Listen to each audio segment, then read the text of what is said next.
some of you who asked those questions. If you're on Facebook and other platforms, you're most welcome. Very grateful you're joining us today, but unfortunately we're not going to be able to, we do not have the facilities to take questions from you, but I hope you enjoy the presentation. Well, no more ado, but again to welcome you, Peter Obi, to Chatham House. It's a privilege for us to have you, and I myself am very much looking forward to hearing about your vision for policy change and institutional reforms in Nigeria. Nigeria is a central part of the work of this institute, which is why we are having Nigeria Week here this week. So I want to invite you to come to the podium here and give your presentation, and then we'll have a conversation after that. Thank you very much.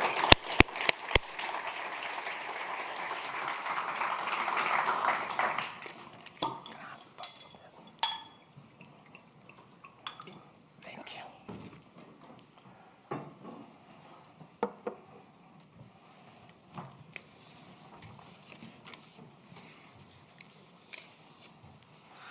Thank you, Lex. Let me respectfully stand on all due and existing protocols. In agreement with my belief in the primacy of gratitude among virtues, please allow me to begin today with the word of gratitude. I'm most grateful to Chatham House, Dr. Ellis Vines and his team for the global impact of their mission and commitment to engagement with nation building in Nigeria. In providing this global platform to interrogate the vision of those seeking to lead Nigeria at this time with clear existential threats, as I will discuss shortly, are pervasive across our dear country. This Chatham House event challenges us to a new thinking. We have an alarming insecurity that led to loss of many lives and properties, significant decline in food and economic output, immense trauma that has compromised the mental health of communities, and in some cases, irredentive pressures and disaffection with the Nigerian project. The economy is in crisis, with a troubling debt profile worsened by oil theft of proportion once hard to imagine. 2 economic recessions in 6 years, and lamentable power sector that have significantly constrained manufacturing and social life. The Nigerian state is captive to an elite gang-up and a rentier political economy that concentrated power in hands of those who came to power and influence mainly through their own contrivances and influence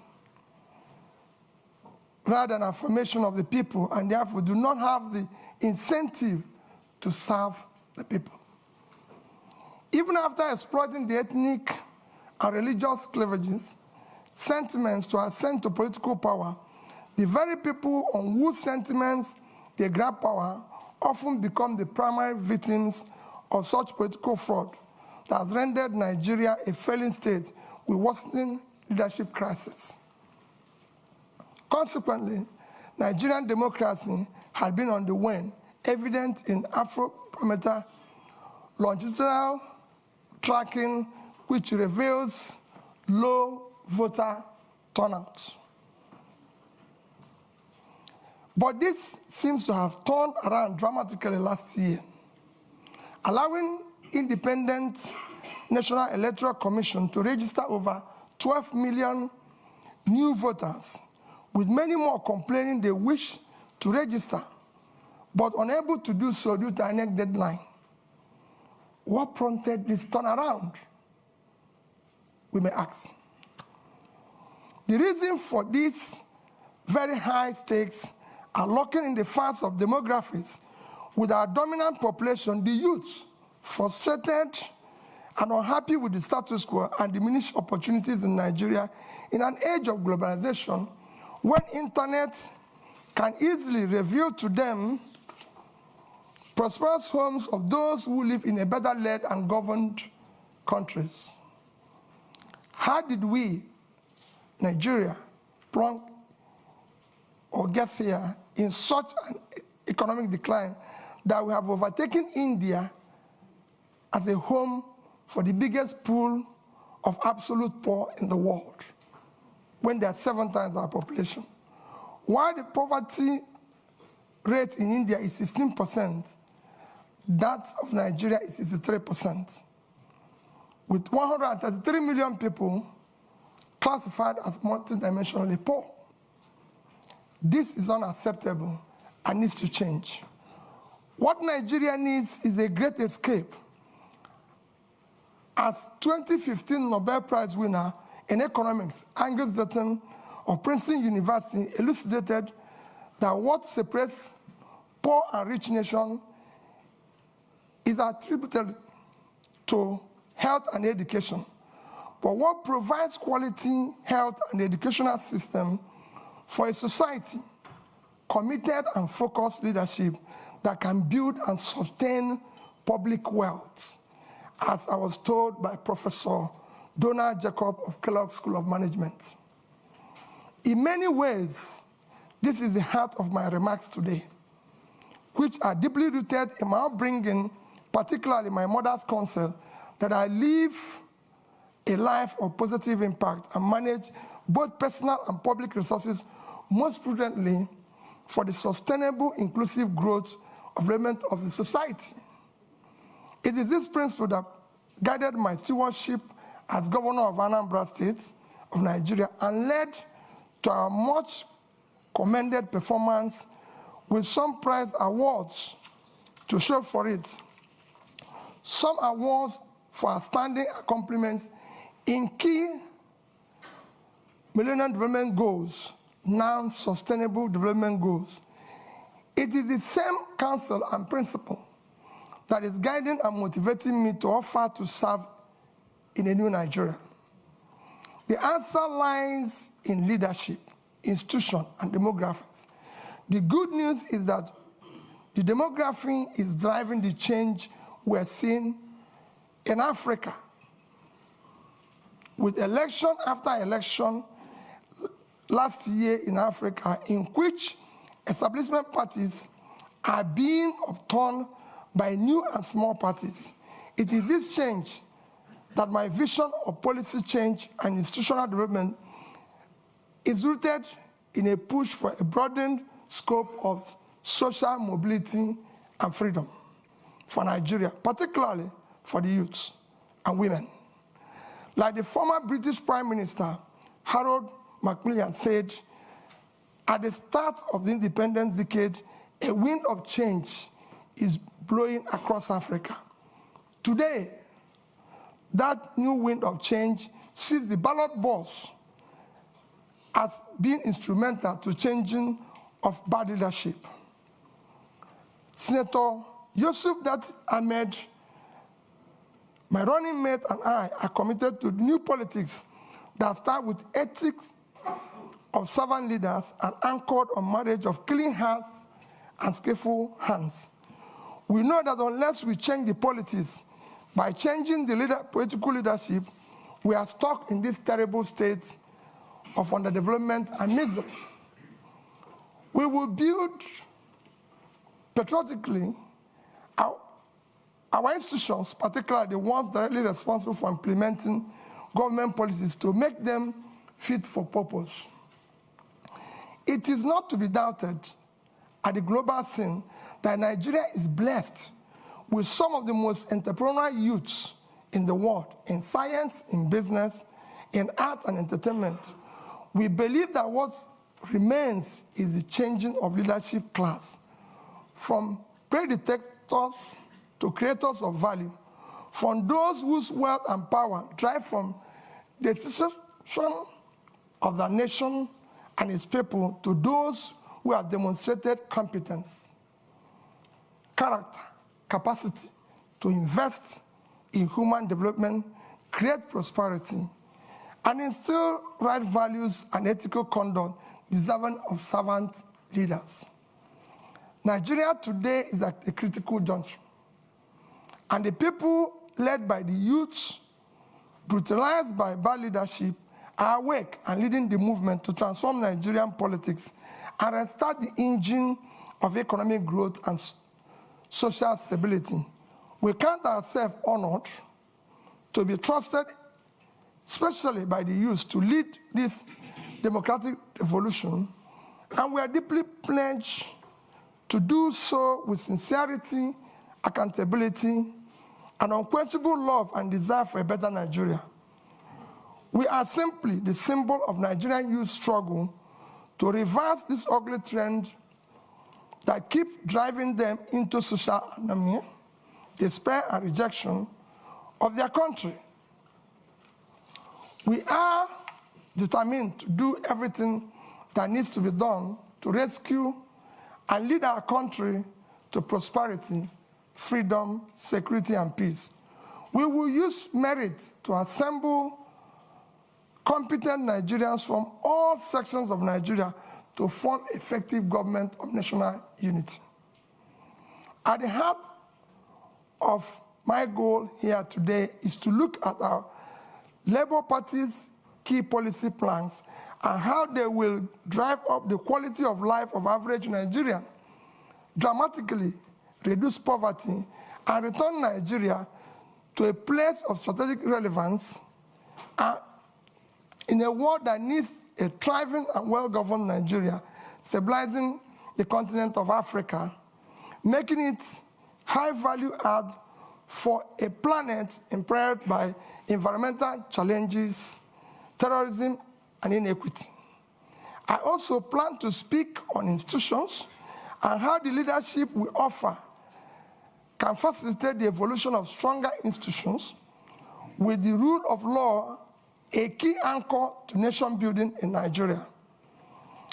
I have no doubt that the policy choice we favor and the strong institutions Labour Party will facilitate will move Nigeria from a country of rent seekers sharing oil receipts and consuming conspicuously to the one that produces based on vast factor endowments whose value chains can move us towards a high employment economy.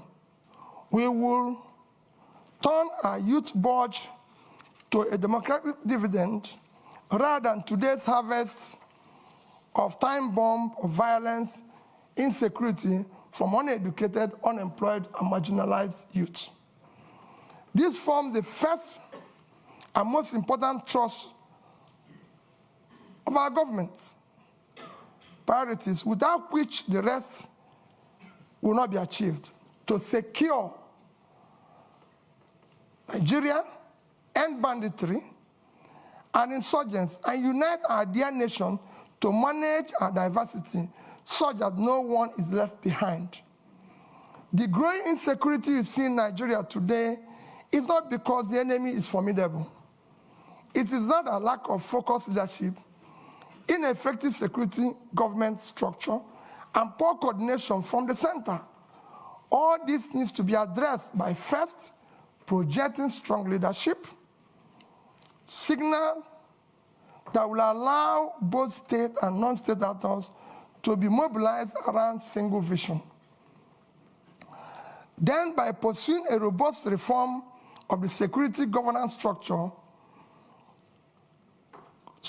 coordinating mechanism that assures all levels of government, federal, state, local, with three-level policing are aligned with strong collaboration with partners from both private and development groups to provide required services and deliver results for every Nigerian.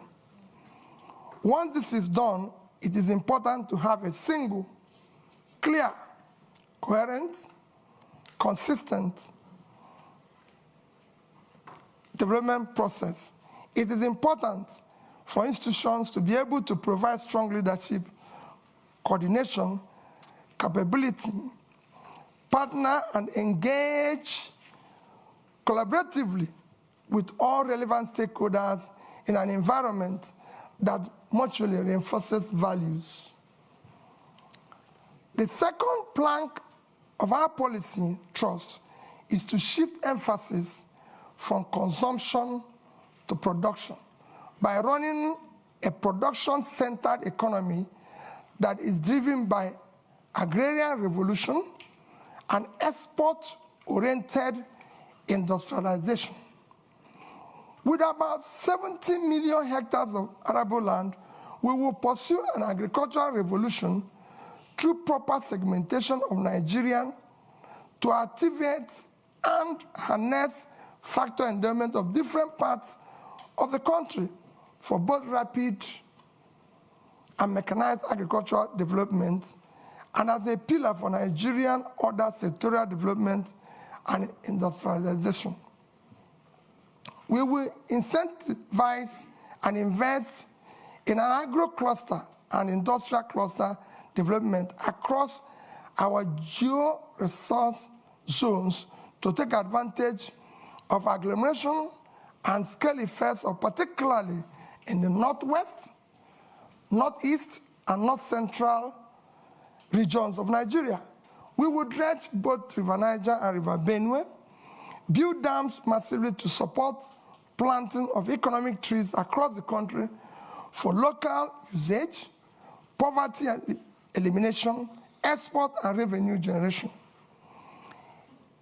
A key task is to sequentially but decisively dismantle the inefficient and anti-market distortionary structures restraining the Nigerian economy from creating a precondition for a dynamic pro-market economy. We will employ entrepreneurial governance to dismantle impediments to free trade and ease of doing business, and implementing radical economic policies that will drastically reduce our debt service, a major drain to the government revenue as it is today. Our micro, small and medium-scale enterprises will be robustly supported.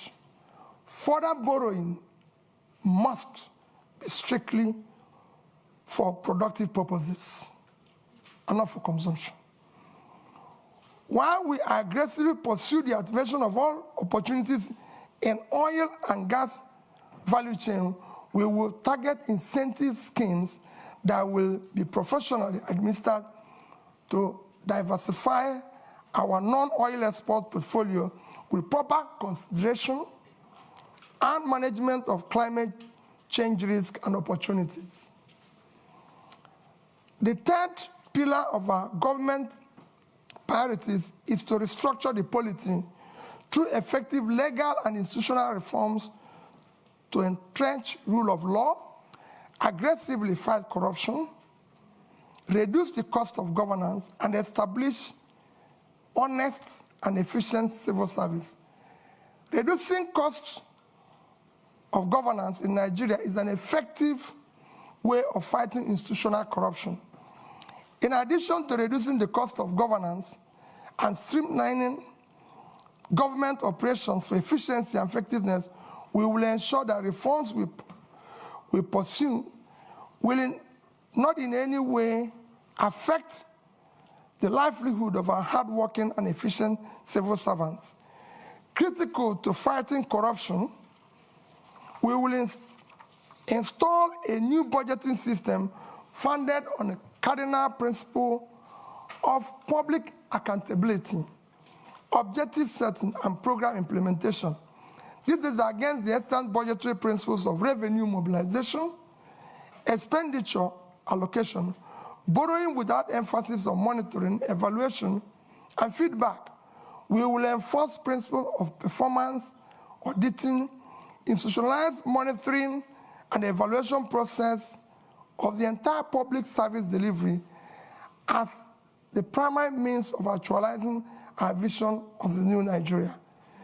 This reform will institutionalize our personal involvement of both the President and the Vice President in setting budgetary objectives of MDAs, and monitoring, evaluating the implementation process through Office of Regulatory Review in the Office of the President.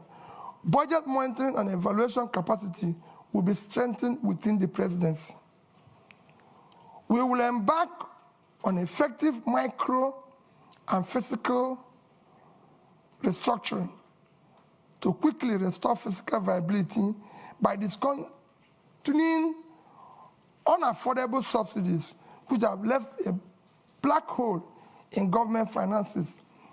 Fiscal and monetary policy will be properly coordinated with each conventional tool transparently instead of distorting markets in favor of privileged few. For instance, an avoidance of doubt, we will collaborate with Central Bank of Nigeria for a transparent liberalization of our foreign exchange market and dismantling of OPEC multiple exchange rates. Regime which effectively subsidizes few privileged persons. We will seek to boost the supply side rather than continuing to concentrate exclusively on demand management of foreign exchange.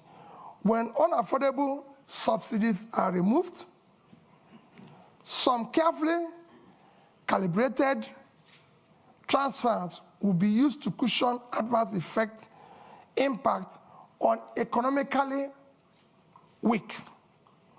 If the competitiveness of the sector is to be enhanced, then we will do so via enactment of transparent and specifically target fiscal and trade policies designed to stimulate investment and growth.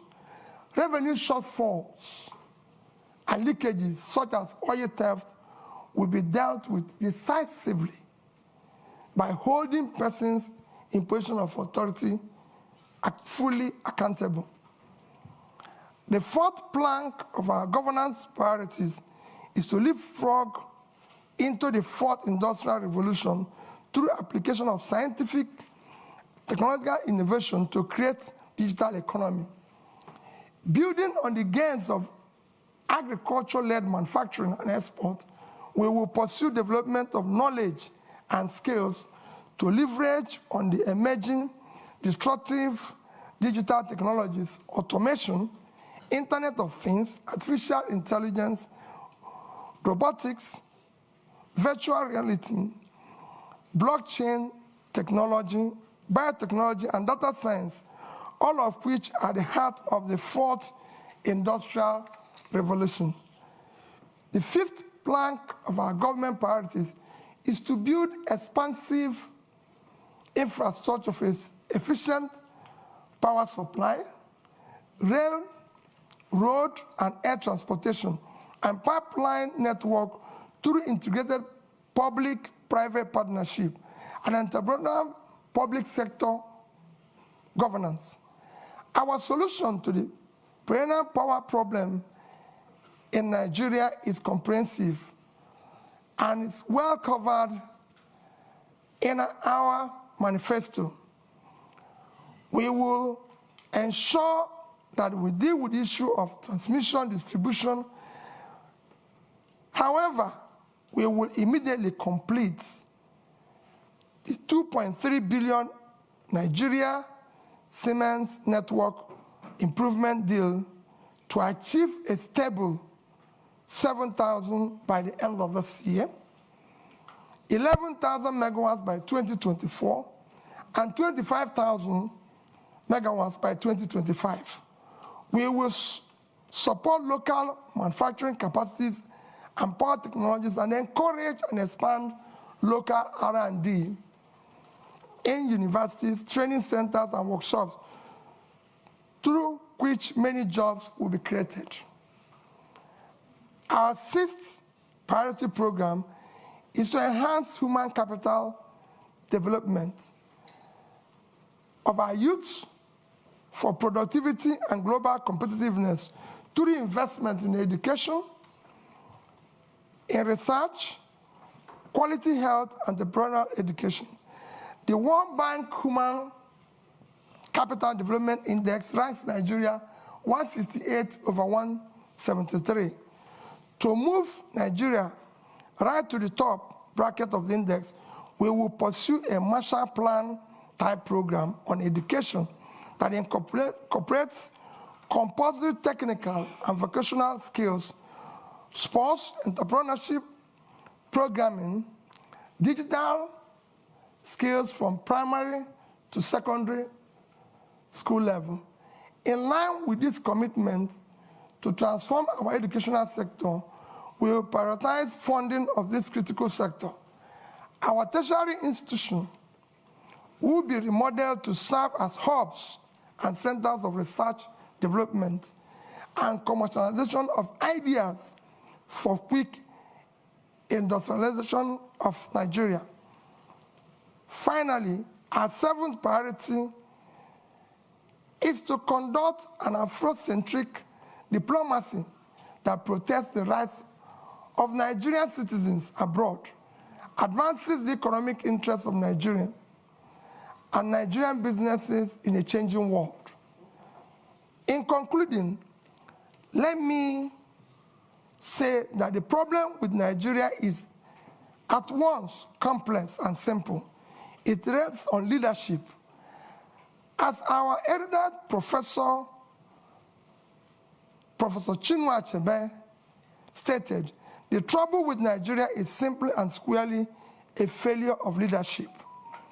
In Achebe's view, there's nothing basically wrong with Nigerian character.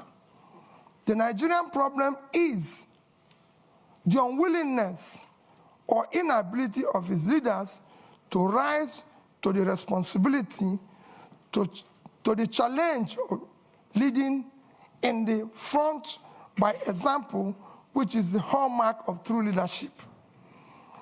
When people of competence, character, commitment, compassion take over the leadership and pursue their mission and tasks with seriousness required, a new Nigeria characterized by peace, unity, prosperity, inclusiveness will be achieved and sustained. That is what's driving Dati, Baba Ahmed, and I to join to offer to lead this desire and crusade of Nigerian, particularly the youth, for an inclusive and sustainable Nigeria that works for all. In line with my upbringing, especially my mother's counsel, my promise is that Nigerian resources will be most prudently used for Nigerians. And as Commander-in-Chief, I, Mr. Peter, will be sincerely pledged that our path with Nigeria will be diligently pursued to create a new Nigeria characterized by sustained and inclusive growth and development for all. Thank you, and God bless all of you.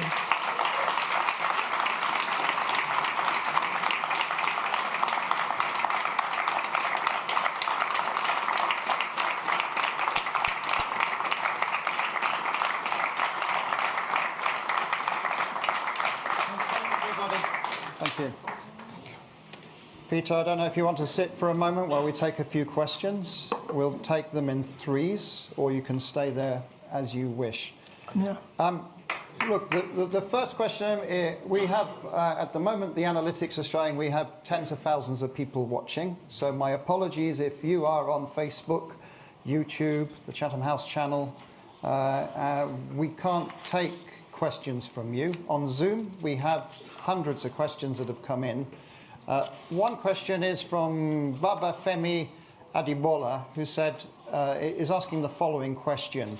Given the complexity of Nigeria's democracy and the Labour Party not projected to have the majority in the National Assembly, how would you work with legislators to ensure the radical reforms you are proposing come to light if you win the presidential election? So that's one question. Just hold that there. And I'm going to go right to the back of the room, right at the corner there. The gentleman right in the corner. Yes, so yes, you. Please go ahead. Introduce yourself and one question, please. Thank you. All right, thank you. My name is Ajiboye Tumishi from Huddersfield University. So my question is simple.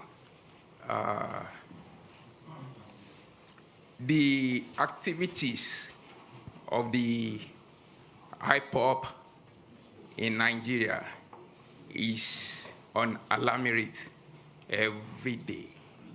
And with all the policy, beautiful ideas that you've listed down, sir, without tackling security head on, they are impossible. So one of the allegations given to you is that you've not condemned the activities of the IPOP. So, and tackling of security. Can you sum up, please? Let me land. Tackling of security. Ladies and gentlemen, let's. Sorry, I'm a student. We are to line. Tackling of security. How will you tackle it, sir? Are you introducing? Yes. Please. Are you introducing state police, or are you strengthening the federal government security apparatus? Thank you. Thank you very much. I have another question that has come in, which I want to ask from our virtual audience, and it's from Vivian Achekwezu, who's asking the following. Vivian is asking, for many years, Nigeria has underinvested in healthcare. What are your plans for achieving universal health coverage, where access to healthcare is a right rather than a privilege, as well as ensuring sustained funding for epidemic preparedness and response? We did have a similar question for Mr. Tunubu in the last session that we did. So there are 3 questions there for you, Peter, and then I'll come through the audience here. Please just be patient. First question is, how do you deal with the legislators, considering that Labour Party is probably not in control of the legislative arm of the government? Quite frankly, I have been through this as the governor. When I was elected and sworn in as the governor, I have 30 House members not from my party. In fact, nobody from my party was involved. As long as you are pursuing what is right, everybody will go with you, because the legislator is insecure in his place. He knows that his people are without job, and that's what he wants. He wants development. What else is he elected to do? It becomes a problem when you are pursuing transactional policies, which will benefit you, or you're engaging in nepotism where you have to.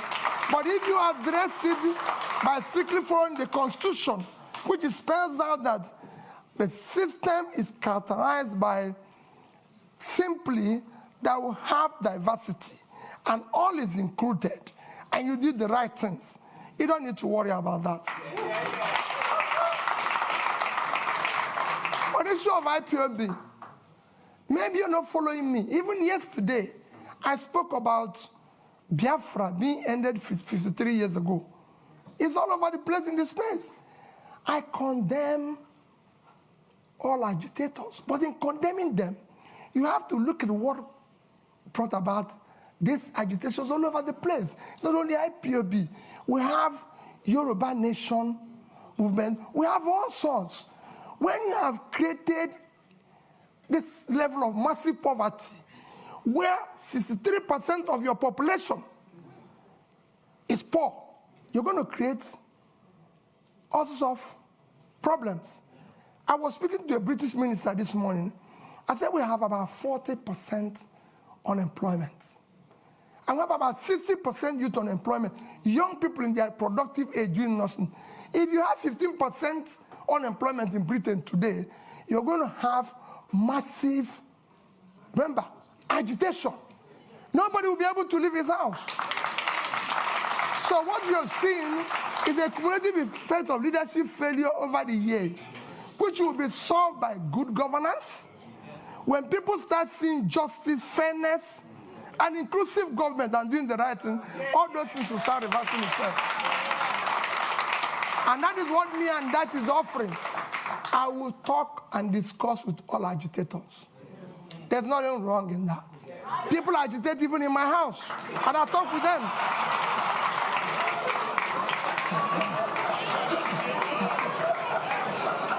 So I'll deal with everybody. I'll show you of that. Don't worry about that. On issue of health, yes, we have a problem with health.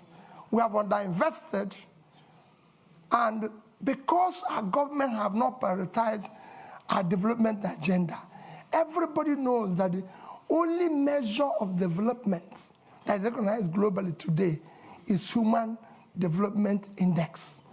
And this is hinged on 3 items: life expectancy, which is health. And we are low in that. Nigerian life expectancy today is about 50-something, as against the global average of 72. So we're low. Same in education. So it's to prioritize that. I just gave somebody an example.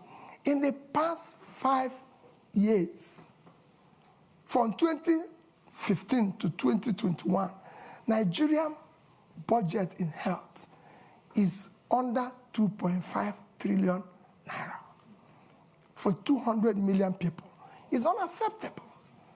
Even this year, our budget for health is about 1.5 trillion. Our budget for education is about 2 trillion. 2 of them combined, annual budget is about 3.5 trillion. When your 6-month budget for subsidy, which is a criminalized, listen, if 3.6 trillion, it's unacceptable. You have to put money in key development areas, as Professor Johnson has just mentioned, and I read out here, that what separates country, rich and poor, is health and education. So it's clear. So we will deal with it. But he said, how do you cover it? Nations of our size have covered it. How did India, for 1.4 billion people, cover issue of health? How did Indonesia cover that? We have big nations that have done it well. If we don't know how to do it, we learn from them. There's nothing wrong in learning if you don't know how to do it.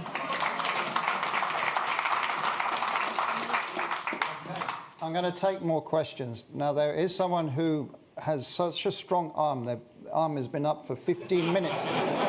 Now, I'm not going to say that's criteria for taking question next time, but madam, you get the question. You have the strongest arm in the audience. Please introduce yourself. One question. Thank you so much. Good afternoon and welcome, sir. My name is Priscilla Winkbo, and I'm an independent broadcaster here in London. And sir, you spoke about your point number 5, which is to generate electricity and power in Nigeria. And you spoke about transmission, distribution, and generation. But I think it's fair to say that our problems with power goes beyond those 3 areas. And the main problem that I see here is this.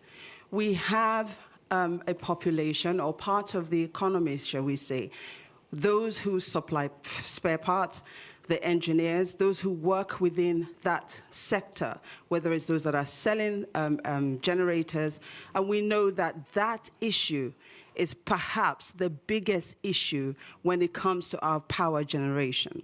So my question here is this: how do you plan, number 1, and I'm going to take a risk here, to deal with the big boys, and how do you also plan to address that economy that will then no longer exist because you have generated power? Because I'm sure that they too will rise up against it. Thank you so much. Thank you very much. We did online have lots of questions about refining also, and so this is a key issue that people are asking question about. So the gentleman there, a bit further along. Yes, there, you, just there, yeah. Please go ahead, introduce yourself. Thank you very much. One question. Good to see you, Peter. Paul Arkwright. I was the British High Commissioner to Nigeria from 2015 to 2018, and it's good to see you in London, sir. Thank you very much for your talk. I've now moved into private business. I'm a consultant, and I'm advising companies and funds, investors, to look at Africa, to look at Nigeria, to consider investing there. And everyone agrees, I think, that FDI, foreign direct investment, is critical to the future of Nigeria. But at the moment, they're very cautious, and that's putting it diplomatically. When you become president, sir, could you tell me the sort of 3 things you would do in the first, let's say, 100 days, which would send the right signal to foreign investors to look again at Nigeria, not just look again at Nigeria, but to invest in Nigeria? Because as you know, I'm one of Nigeria's strongest supporters, and I think this is a country which is worth investing in. Thank you. Okay. And I will come back to this side. The gentleman just there. You, sir? Just there. No. Behind, sorry. You're the lucky one.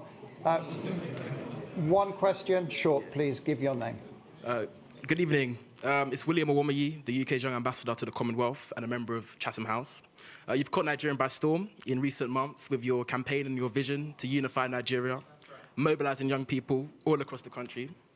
You mentioned debt a few times in your speech. Currently, the government is repaying debt to the central bank at an interest rate of 19.5%, which is extremely high. How do you plan to support the next generation? The government is paying? Repaying the central bank debt by 19.5% interest rate. How do you plan to support the next generation by dealing with the debt repayment crisis? And also, how do you plan to deal with tackling financial transparency in Nigeria? The central bank hasn't released its balance sheet in about 3 years. Thank you. There you go, Peter. 3 questions. Let me start with my sister there. He talked about the big, what you're saying is about the big boys who are selling generators. Let me assure you what we've been campaigning on. Our campaign, you have heard them say we don't have structures. That is the structure we're trying to destroy. Structure of criminality. That is what I mentioned. That Nigeria is being held captive. That structure is structure that have impoverished Nigeria. We will dismantle it. It will not be there. I assure you of that.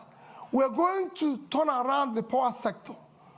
Nigeria generates about, today, 56,000 megawatts of electricity for 200 million people. And South Africa, the second biggest in terms of economy in the continent, 5 to 6,000. 5 to 6,000, that's 5 to 6,000, sorry. And South Africa, the second biggest economy, 60 million people, generates about 40 to 50,000. And South Africa, in the past 3 months, have declared emergency in power and said anybody can generate up to 100 megawatts without license.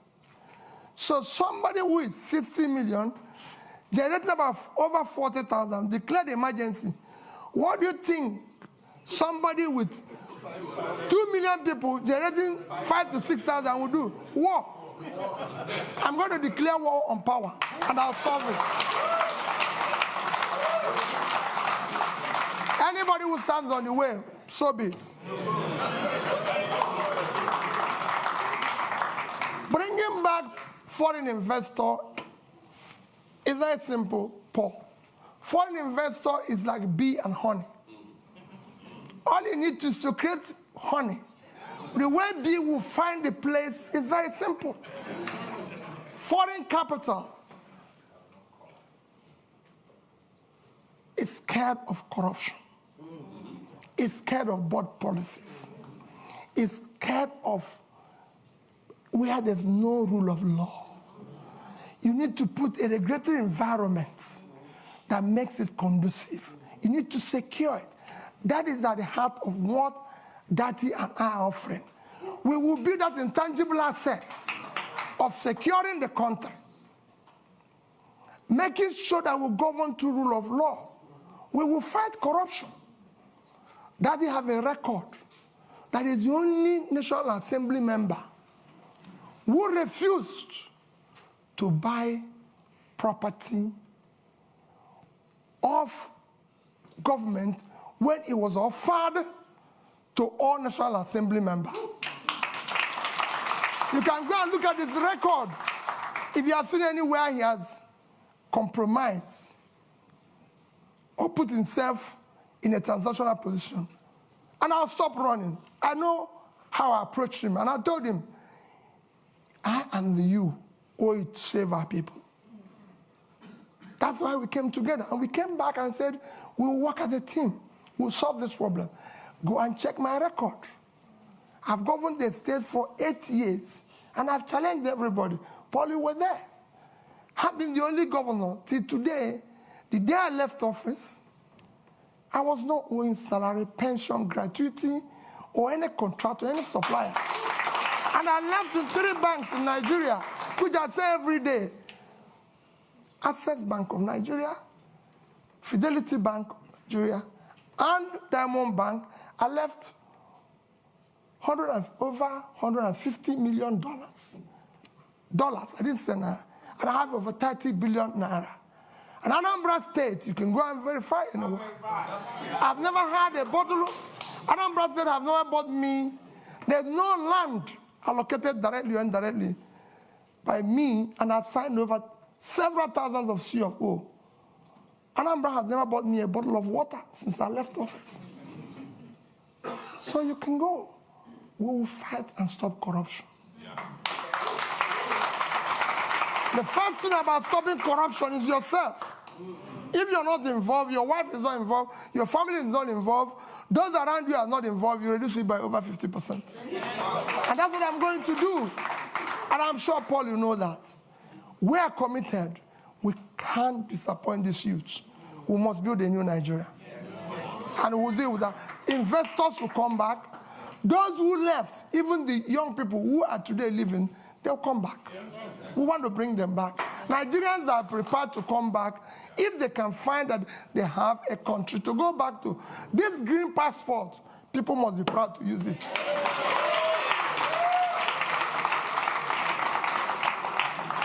On issue of capital, where do you find money? My young brother, there's nothing wrong in borrowing. Borrowing is a legitimate way of every government I've studied in the world borrow. Even Britain, as we speak, owns over 70% of their GDP. Every government I know lives on borrowing. Even Norway, with 1.4 trillion sovereign wealth, is owing. The economies of the world, the 3rd biggest nation in the world is America. The debt of America today is almost 100% of their GDP. The second, China, is almost over 60% of their GDP. Japan owes over 230% of their GDP. But let me tell you the difference. Japan is owing over 230% of their GDP. They invested the money to save their economy. And in that, even with that, Japan is still the highest holder of US treasuries. So there's something they can fall back on. What has happened? So borrowing is not wrong. If I have done, I compare 2 countries that have borrowed with Nigeria and how well they've done. But what has happened is that when you borrow for consumption, you have a crisis. Nigeria borrowed for consumption.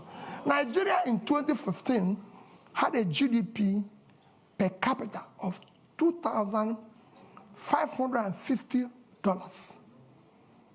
And they were owing about 15 trillion naira. Today, with central bank ways and means, we're owing over 75. So we have grown that debt by about 400%. But our per capita is 2,000. That means that the money we borrowed was thrown away. So that is what I'm going to reverse. We will restructure the debt as it is today. We will restructure it and put it a long time to be able to pay it. I'm a finance person, that is one. And then we will not say, like I said here, no more borrowing for consumption. We will still borrow, people will see it, it will be transparent, it will be for investment. And that's what we intend to do. Countries have been in this situation before. We're not in a situation where other countries haven't passed before. It's a question of showing leadership, and we will be able to solve it. Thank you. I'm coming back. We are now almost around 60,000 people just watching us and sending in questions, so we're trying to be at least a bit inclusive. We have a question from Debo Ademoyo, who is asking, what are your policy ideas on climate change? Do you have a plan for ensuring sustainability in a new government? So that's one question. Then there was a joint question from Miss Etty and Zindi Anthony Levy, and they're asking, insecurity is a major problem. What are your plans in tackling this? What are your plans in terms of security sector reform in Nigeria? I'm going to take two more physical questions in the room. The lady right in the front here. So I'm not going to discriminate with the front rows. Please, go ahead. Thank you. My name is Chi Chikwendo. I'm a practicing solicitor here, advocating, of course, for rule of law. Thank you so much, Your Excellency, for the inspiring exposition on your vision for policy change and institutional reforms.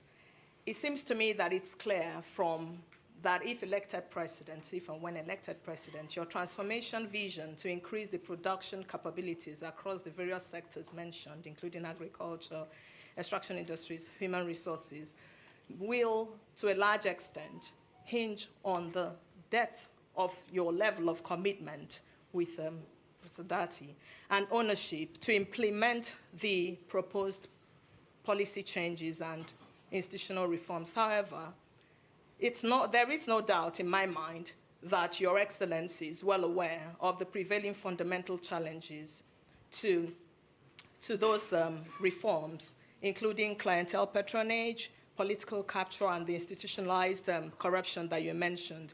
So the question is, how do you intend to navigate these challenges differently from the efforts of previous administrations, particularly with a view to modifying the behaviors of the key players in support of achieving those anticipated outcomes? And I was very warmed when you mentioned you're broadening the scope of youth inclusion and women based on gender issues. So further, how do you intend to quell the current ethnic tensions ravaging our communities and consequently stagnating economic growth and development, and to implement a pragmatic mechanism for dealing with those societal concerns for equal... Okay, please. We need... The longer this takes, the less questions. Madam, please, yes. Now. So the question there is, how do you intend to implement a pragmatic mechanism for dealing with those societal concerns for equal access to the services, inclusive participation, and integrating the various ethnic groups? Thank you very much. Thank you. Peter, if you answer those questions, because that was more than one question.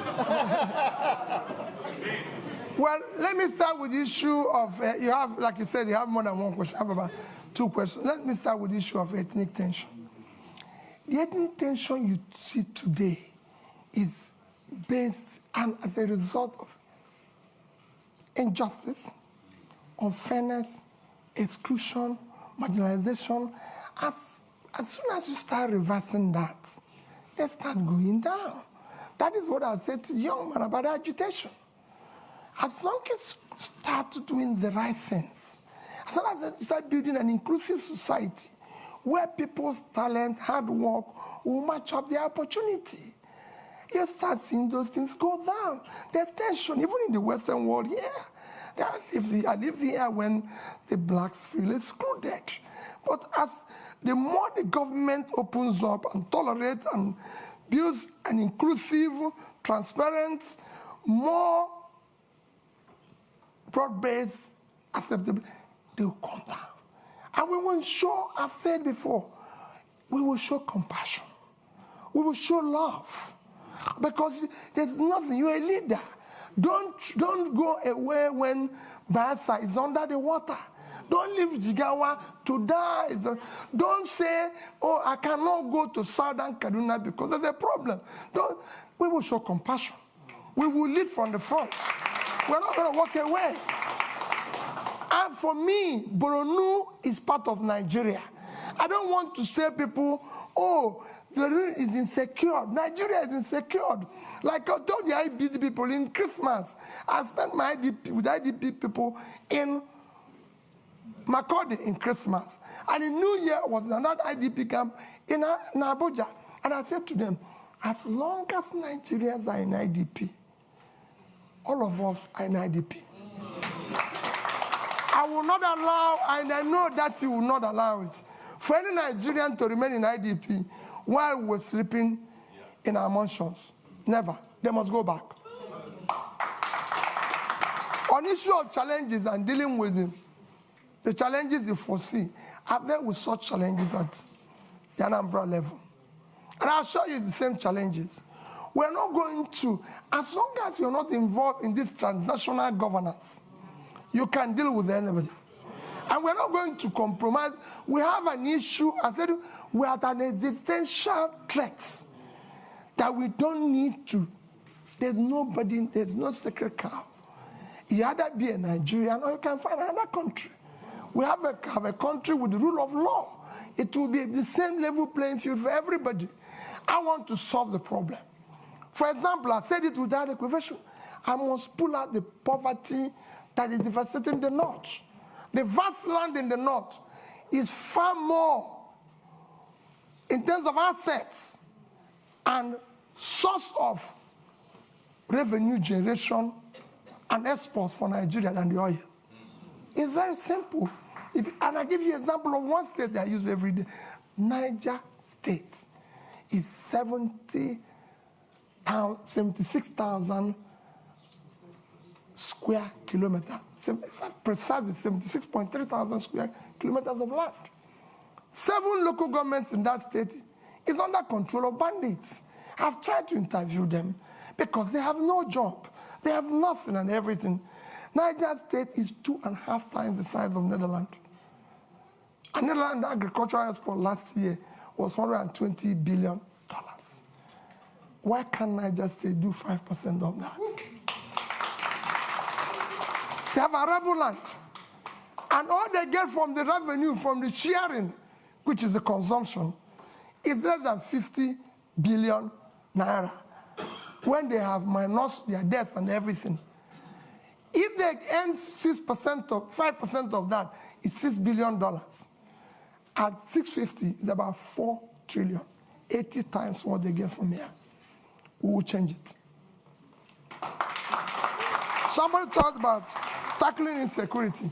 I've said it extensively. It is our first commitment to secure Nigeria. Securing Nigeria is not impossible. I secured Anambra State as governor. And it won't be different. I've said we will deal and talk with those we will win, we'll talk with those who are winnable. It will be carrot and stick. And those who don't, we will deal with them. We're not going to shy away. Nigeria must be secured. It's a country.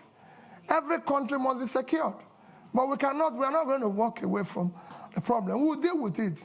We have our armies and military used to secure Africa. So this is time to go back and resonate that spirit in which they used to secure Africa to secure Nigeria. And we will deal with it. On climate change, I've always said we'll follow the protocol. And I did mention here about issue of things like planting trees, issues of dredging. These are some of the climate change issues because as you see today, we have a situation where there's flooding in Nigeria because we've not dredged River Niger, River Benue and everything. And I said it consistently. This is not difficult. We've awarded contracts for it in the past. Today, every Egyptian will tell you, no Nile, no Egypt. They have used it to improve the water transportation, which dredging this one will do.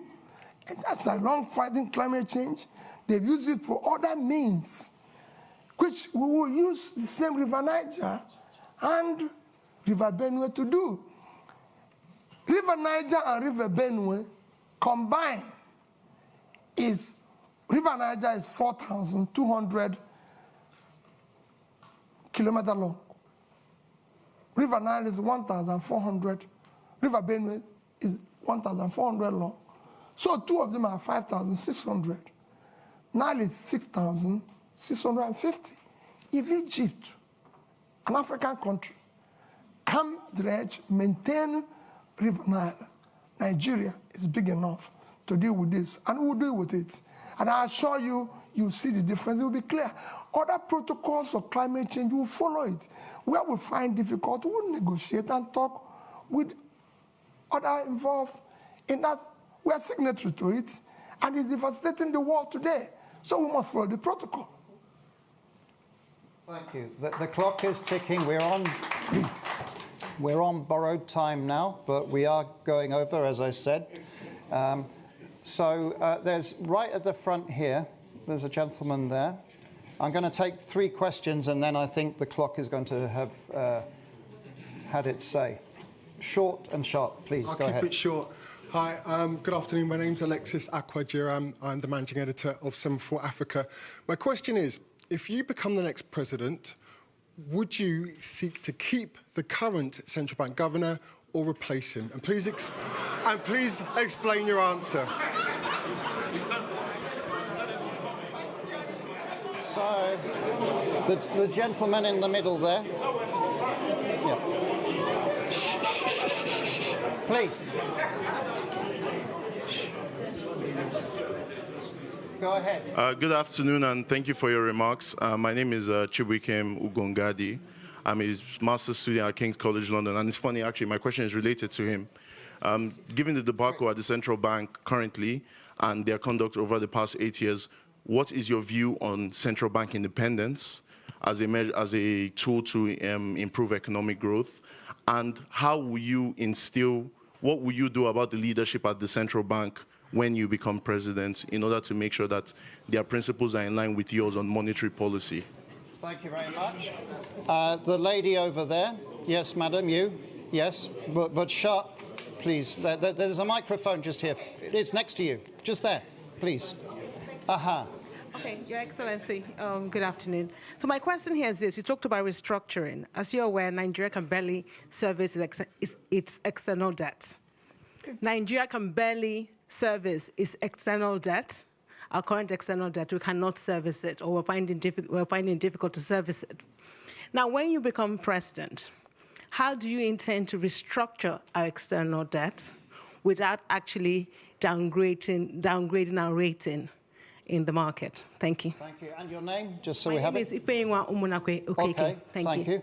And then if we move the microphone to the lady just there, last question. Yes.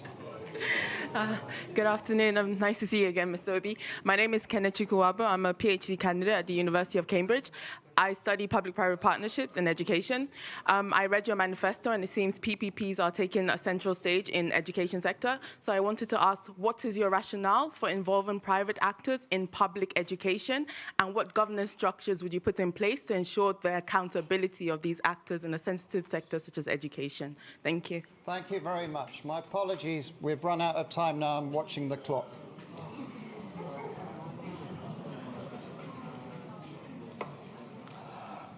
Okay. Alex, I hope you will allow me. There's somebody here that is so keen. When I was coming in, he had a question that is so interested, and is like, so I told him, if I have opportunity, I will request and answer it publicly. Okay. Let me again go.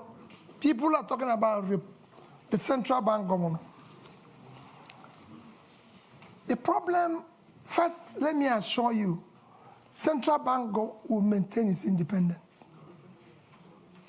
It will be respected. And again, it is not the problem of the person there. Central bank have a role of monetary policy, if I'm right. Then you have this physical space. It's like a street football. When the person who is supposed to be in the physical space is no longer, it's like you go to a football match and somebody who is supposed to play in a particular wing is no longer there. You find people playing various wings. The weakness of the physical space allows the monetary space to take over, and in supporting, because there's a weak governance structure, that is why we're able to do what we're doing. With what is happening today is happening. So if you're replacing Godwin and putting somebody with that level of physical rascality, which is what is fueling our inflation and even our rate of exchange today, these are some of the things you need to cut. As long as the government continues on that fiscal rascality, that situation will occur. That's what you need to fix. I won't say what will happen. His term is actually coming to an end. So it won't be too long. So that's that. I assure you that we'll deal with that. You asked about PPP in education. I said you're in Cambridge. Is Cambridge run by British government? Now, I just want to know, because I don't know. When we're talking about PPP in education, we're talking about tertiary education. We're not talking about basic education. We will ensure that basic education is free, and we will drive it aggressive, because we have 20 million out-of-school children in the north, which I've said we will deal with decisively, because those children mostly have learned Quran, which means they're intelligent. We'll meet them at the point of learning Quran and teach them skill. For the tertiary education, we must find a way to fund it in a collaborative way, public partnership, in order to be able to ensure that 4 years will be 4 years, not what is happening today. That's what we mean by that. And it will be, you'll see, it's a win-win situation. Study basic, so. That's it. No, not the basic. It won't be the basic.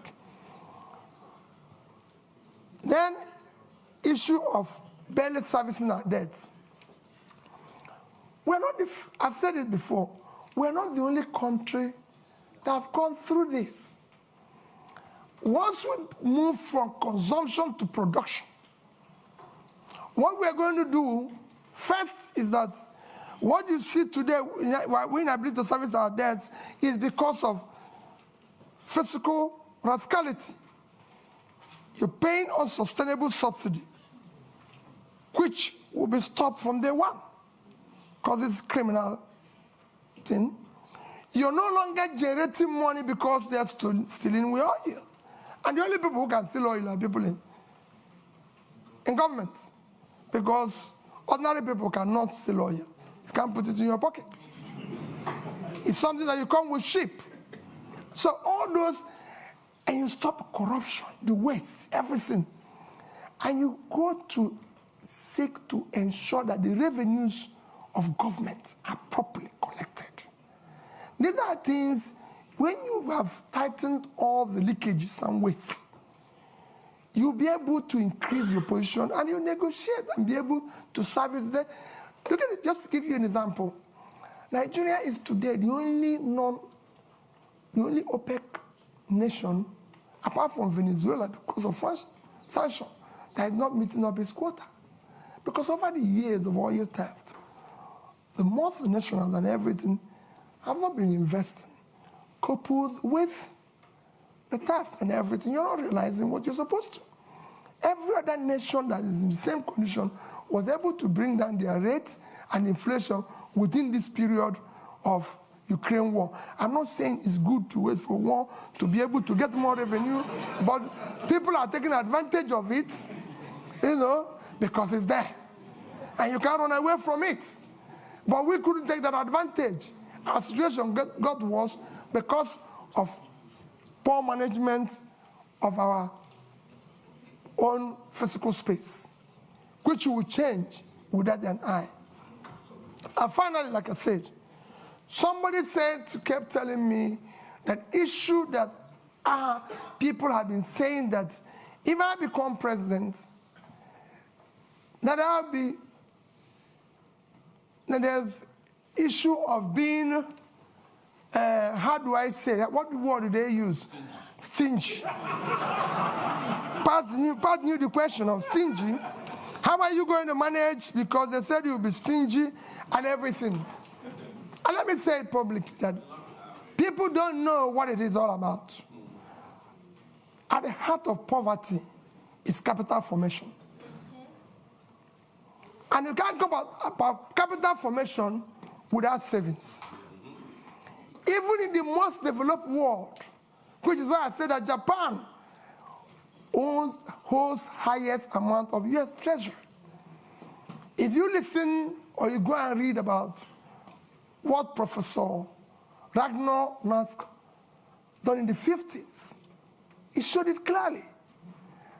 Capital formation is the heart of poverty. Without capital formation, you have low productivity, low income, and you produce poverty all over the place. What I was doing as governor, I was the best governor in Millennium Development Goals by the UNDP. You can go and check that. It's there. I won a prize for the best road network. I won the Gay Prize back-to-back on health. You can go and see what I did in health. Build scratch, teaching hospitals and everything. Improved #1 in education. And above all, I was able to save because I believe in future generation. If you look at that savings, I said future generation funding because we want to have proper capital formation to drive tomorrow.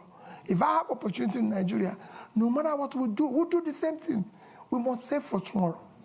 Because that's how you form capital to turn around tomorrow.